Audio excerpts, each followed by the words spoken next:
मङ्गलं भगवान् वीरो मङ्गलं गौतम प्रभु। ॐ नमो हरिहन्ताणं नमो सिद्धाणं नमो आयर्याणं नमो वचायाणं नमो लोये सवसाहु। जय जिनेंद्र। मंगलम में आज आपका स्वागत है। आज हम प्रस्तुत करेंगे लोभ कषाय पर स्वामी श्री प्रज्ञा जी से एक प्रवचन। उसके बाद में हम देखेंगे संस्कार प्रोग्राम की झलकियाँ। जैन ग्लोबल न्यूज़ आपके सामने प्रस्तुत किया जाएगा और उसके बाद में एक बहुत ही सुंदर प्रोग्राम हमारे युवा पीढ़ी की तरफ से भगवान के बारे में, भगवान हम किसे कहते हैं, और उसके बाद में हम सुनेंगे एक जैन विचार। तो कहीं जाइएगा मत, हम अभी लौटते हैं।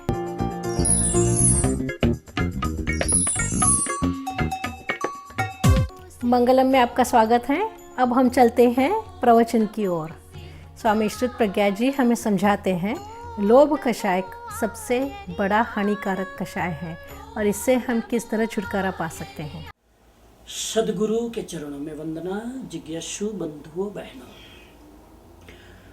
आज हम चौथे कषाय पर बात करें। चौथा कषाय है लोभ कषाय। और इन चारों कषाय में सबसे ज्यादा खतरनाक कषाय है लोभ कषाय, क्योंकि हमने चर्चा की पिछले सत्संगों में कि क्रोध केवल एक ही क्वालिटी को नष्ट करता है, मान भी एक क्वालिटी को नष्ट करता है, माया से भी एक क्वालिटी नष्ट होती है, लेकिन लोभ से सभी क्वालिटी नष्ट हो जाती है। क्रोध से प्रेम का नाश होता है, मान से मृदुता यानी विनम्रता का नाश होता है, माया से सरलता नष्ट हो जाती है, लेकिन लोभ से प्रेम, सरलता और विनम्रता ये सारे गुण नष्ट हो जाते हैं। इसीलिए लोभ को जीतना सबसे ज्यादा अनिवार्य और सबसे ज्यादा कठिन है।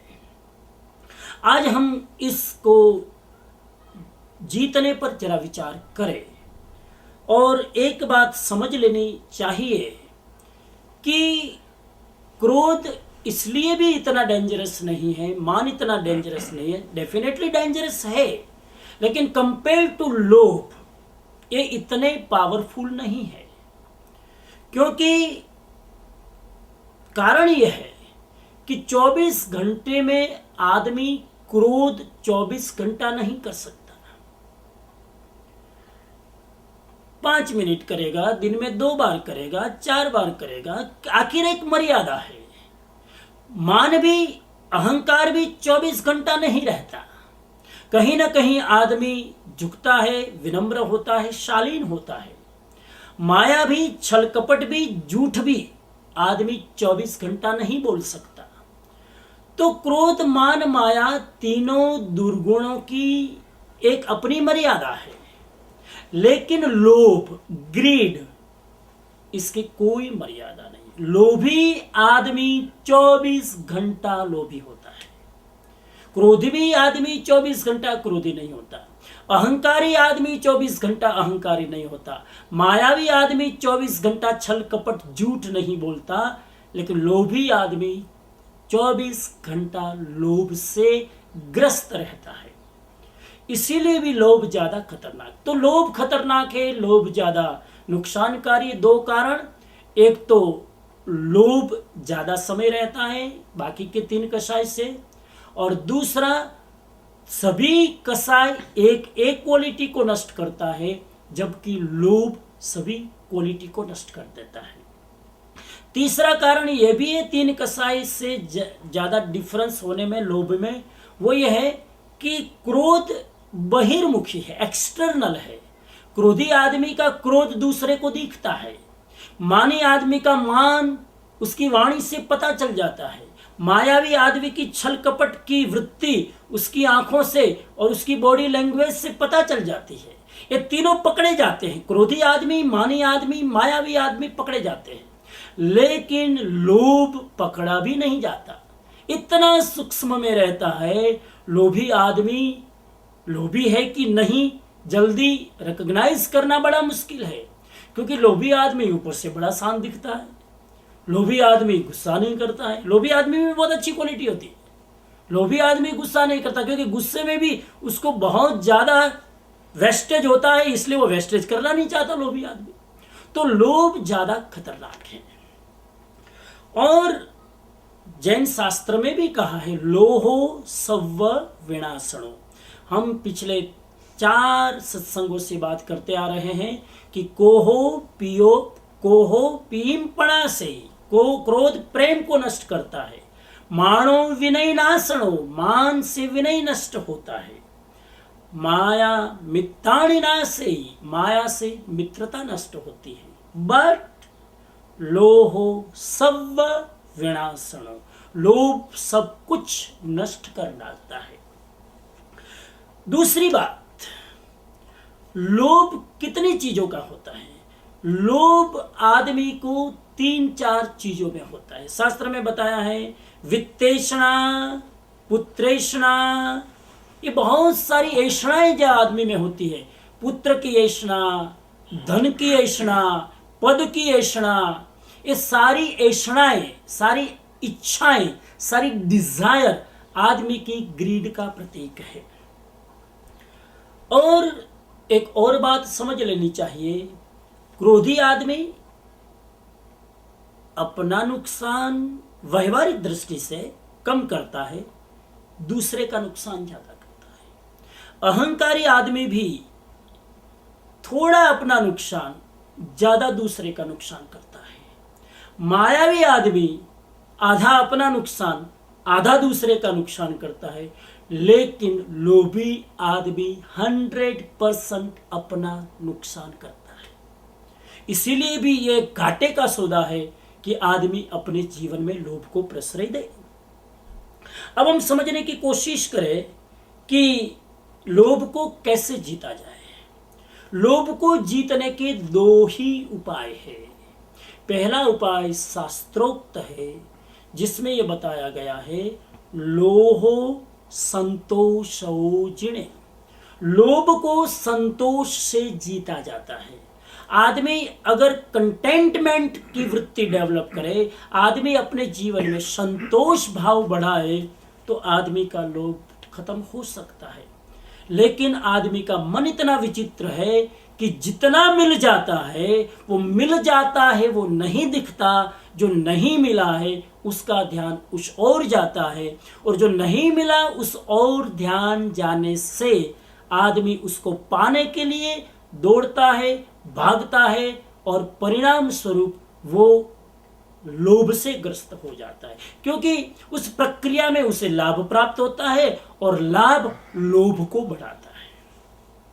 शास्त्र का बहुत सुंदर सूक्त आता है कि जहां लाहो तहां लोहो, जहां जहां लाभ वहां वहां लोभ होने की संभावना, ग्रीड होने की संभावना। मैंने कोई चीजों में पैसे इन्वेस्ट किए, मुझे लाभ हुआ तो मैं और ज्यादा करूंगा, फिर और ज्यादा करूंगा, क्योंकि लाभ से, प्रॉफिट से आदमी को ग्रीड की वृत्ति को प्रोत्साहन मिलता है। तो ये उसका एक साइकोलॉजी है, एक मनोविज्ञान है कि जितना जितना मिलता है उससे संतोष नहीं आता, जितना जितना मिलता है उससे और उसकी वृत्ति तृष्णा की बढ़ती चली जाती है। तो पहली चीज है हम संतोष धारण करें। दूसरा उपाय बतलाया शास्त्र में लोभ को जीतने का, और वो है दान धर्म को अंगीकार करना, देने की आदत डालना। लोभ को जीतने की अगर हमारी भावना है तो एक चीज की प्रैक्टिकल प्रैक्टिस करनी चाहिए कि आदमी धीरे धीरे थोड़ी देने की आदत बढ़ाए। जितनी जितनी देने की आदत बढ़ेगी उतना उतना आदमी हाथ छूटा होगा और आदमी का लोभ कंट्रोल में होगा। लेकिन बहुत कम ऐसे लोग होते हैं जिसमें ये देने की वृत्ति होती है, हाथ छूटा नहीं होता है, उससे आदमी दे नहीं पाता। मैंने अपने इस यात्रा में जीवन की दोनों प्रकार के लोग देखे हैं। कुछ ऐसे भी लोग देखे हैं कि बहुत इजीली वो आदमी दे सकता है और बहुत उदारता से वो आदमी दूसरे के लिए मदद करने के लिए, दूसरे के उपकार के लिए बहुत कुछ चैरिटी वर्क करता है। तो charity work is the way by which we can control our greediness. तो हम उदारता लाए, हम दान की वृत्ति बढ़ाए, हम देने की एक वृत्ति को डेवलप करें, तो हमारे अंदर हम लोभ वृत्ति को कंट्रोल कर सकते हैं। बाकी लोभ का संबंध धन के अभाव के साथ नहीं है, लोभ का संबंध उदारता का अभाव के साथ है। एक तो धन का अभाव हो तो आदमी क्या देगा बेचारा, तो धन का अभाव होने वाला आदमी लोभी है, ये कोई नियम नहीं है। धन नहीं है फिर भी आदमी उदार हो सकता है, और सब कुछ पास में वैभव होते हुए भी आदमी कंजूस हो सकता है। और कंजूसी एक इंटरनल वृत्ति है, बाहर के पैसों के साथ कोई कनेक्शन नहीं है। मुझे एक वो कविता याद आती है किसी की, बहुत सुंदर कंजूस आदमी के लिए कहा गया कि लोभी आदमी को मरती हुई हालत में देखकर, कंजूस आदमी को मरती हुई हालत में देखकर बेटे ने मंगवा लिया 2 गुना बड़ा कफन और हुआ बड़ा प्रसन्न कि बाप जी ने जीवन भर बड़ा कष्ट पाया, न तरीके से ओढ़ा, न पहना, न खाया, न पिया। आज कम से कम जी भर कर ओढ़ा तो सकूंगा कफन। बेटे की सुन बात, बाप जी ने खोली धीरे से आंख और बोले कि बेटे ठीक नहीं है तेरी मर्जी, काय को करता है फिजूल खर्ची, इस कपड़े के आधे से मेरी लाश ढकना और आधा कपड़ा रखे रहना। कपड़ा है आखिर बेकार नहीं जाएगा, तू जब मरेगा तो तेरे काम आएगा। तो ऐसी वृत्ति आदमी में होती है कि वो आदमी से छूटता नहीं है। हम भी जब छोटे थे तो गांव में देखते थे कि कई परिवारों में वो जब गर्मी की सीजन आती है, मैंगो की सीजन आती है, लोग आम लाते, तो आम लाते तो आम का पूरा मजा लेते लोग। आम लाते तो पहले तो 2-3 दिन रखेंगे, उसकी स्मेल लेंगे। वो जब करंडिया लाते हैं ना तो ताकि पूरा वसूल हो ना, तो उसकी पूरी स्मेल लेंगे, पूरा कुछ करेंगे। और उसके बाद में 2-3 दिन हो जाएंगे तो कुछ आम उतर जाते हैं मतलब एक टेक्निकल टर्म है, कुछ आम थोड़े से उसका टेस्ट बदल जाता है, थोड़ी पुरानी हो जाती, थोड़ी सड़ जाती है। तो हमारे बुजुर्ग लोग होते थे तो क्या करते थे कि वो जो करंडिये में से 2-3 आम खराब हो गए वो सब बच्चों को देते थे, लो आज इसको खत्म करो, इसको खा लो, क्योंकि उनको पता है कि आज नहीं खाएंगे तो उसको फेंकनी पड़ेगी। तो 3 खराब आम आज खिलाएंगे, फिर 2-4 दिन में फिर दूसरी 2-3 खराब हो जाएगी, फिर कहेंगे खराब होगी, लो आज इसको वापरी नाखो, इसको वापर लो, इसको यूज कर लो। ऐसे करते करते ये ग्रीडीनेस ऐसा है कि पूरा का पूरा आम का करंडिया ही सड़ा हुआ खिलाते हैं। मैं कई बार इस छोटी सी वृत्ति पर सोचता हूं कि अगर उन लोगों में ये 3 आम को छोड़ने की हिम्मत होती तो रोज फ्रेश आम खाने को मिलते, लेकिन वो 3 आम के चक्कर में वो रोज उसको जो एक फ्रेश आम नहीं है, जो सड़ा हुआ है, जिसमें स्मेल बदल गई, वो आम हम खिला। ये लोभ की वृत्ति है। तो लोभ का कनेक्शन धन ऐश्वर्य है नहीं है, उसका प्रभाव उसका अभाव उसके साथ नहीं है, वो वृत्ति है। और उस वृत्ति को कंट्रोल करने के लिए हम देने की वृत्ति बढ़ाए, जितना जितना, और छोटे से शुरू करें। हम बच्चों से छोटी छोटी चीजों से देने से शुरुआत करें तो धीरे धीरे आदमी को देने का संस्कार होगा। इस वेस्टर्न वर्ल्ड में ये क्रिश्चियनिटी के लोग बहुत ठीक है, बहुत सी उसमें वीकनेस हो सकती है, लेकिन चैरिटी के मामले में और दान देने के मामले में बहुत बड़ा उसके अंदर एक संस्कार है।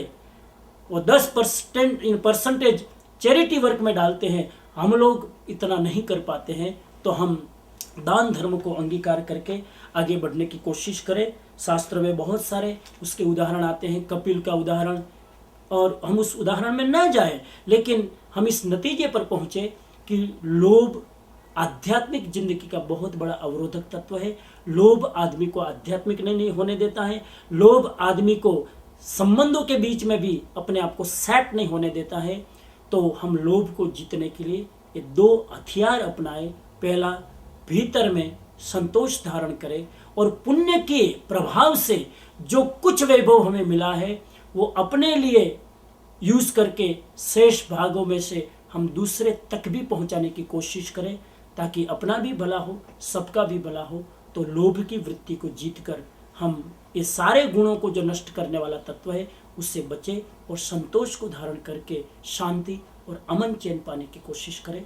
इन्हीं आशा और विश्वास के साथ ओम शांति शांति शांति। अब वक्त है एक छोटे से ब्रेक का, पर कहीं जाइएगा मत, हम तुरंत लौटते हैं। For your tax free donations, suggestions and comments, please visit mangalamshow.com। मंगलम में आपका स्वागत है। अब हम प्रस्तुत करते हैं संस्कार प्रोग्राम की झलकियाँ। ये एक ऐसा unique programme Jain Centre of America ने प्रस्तुत किया था, जिसके द्वारा मंदिर के लिए फंड रेजिंग हुआ था। ये बहुत ही अच्छा कॉन्सेप्ट है और हम चाहते हैं कि हर जैन सेंटर इसका लाभ उठाए। इससे हम चाहते हैं और हम उम्मीद रखते हैं कि भगवान की बोली लगना कम हो जाएगा। ये प्रोग्राम यूनिक इसलिए है क्योंकि वो इंडियन क्लासिकल स्टाइल पे आधारित हैं और हमारे लोकल टैलेंटेड यूथ ने इसको प्रस्तुत किया है। इसमें बड़ी बात ये है कि हमारे यहाँ पे नोटेबल आर्टिस्टों ने इसका कोरियोग्राफी की है, जैसे रचना सारंग जी और जमुना मिच्चन जी। तो आइए, संस्कार की झलकियाँ प्रस्तुत हैं।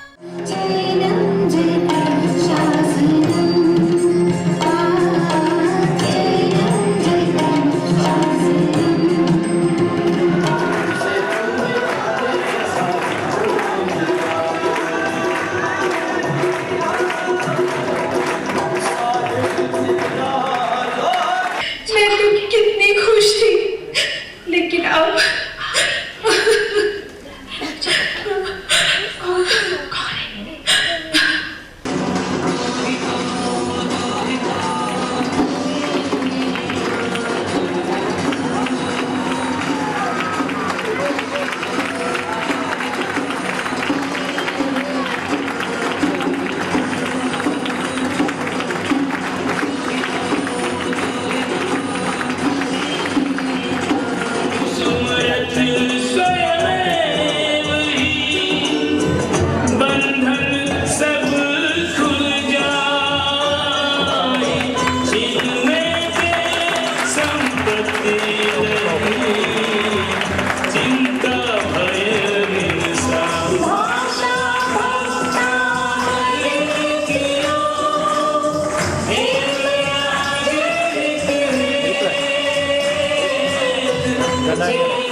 Jai Janandra, and welcome to Global J News.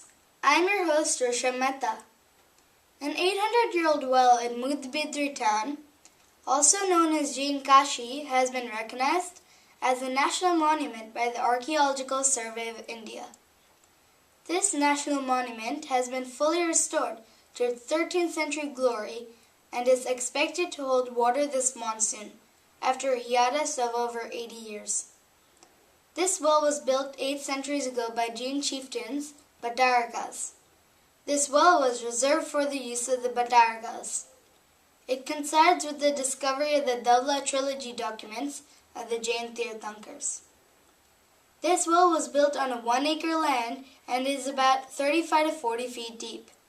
It used to hold water perennially and there are records in the mud to show that the well was used by the Batarakas for ritual purposes. ASI officials said that the well was built with special stones without using mortar to bind the stones together. The builders have used a unique construction method. The restoration of 100-year-old Mahavir Bhagwan Temple in Chandni Chowk, Delhi, is being done using Jain architectural methods. Skilled artisans from Rajasthan's Makrana are busy working round the clock to give the temple a new look, ensuring that it stands out on the congested main road of Chandni Chowk. This building has always been a landmark in this area. While the exterior look will change, inside, the Heritage Library continues to have the same decor as it had in the pre-independence era, where it was one of the preferred meeting places of the freedom fighters. Built in 1905 by Lala Gokal Chand Nahar, the library was added on the premises in 1924. Jain is arranging Sri Satyunjay Mahatirth Yatra from November 10, 2011 to January 9, 2012. People from all over North America are going to participate in this historic religious pilgrimage.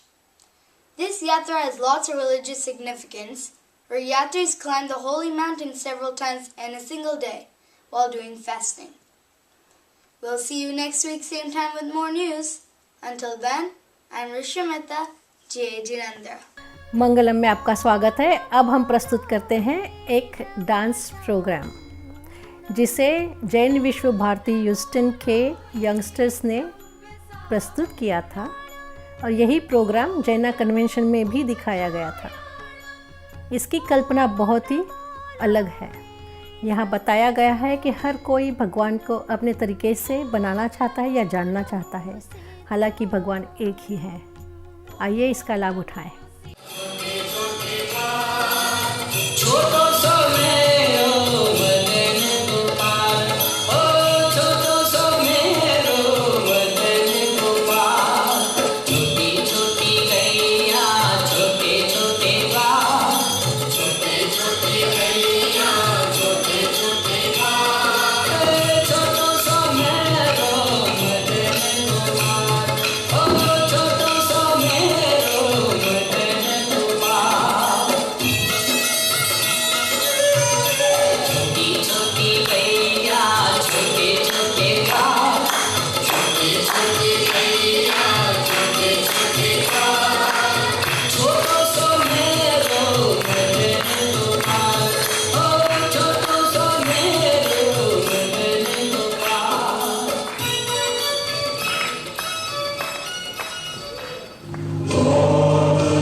अब प्रस्तुत है जैन विचार।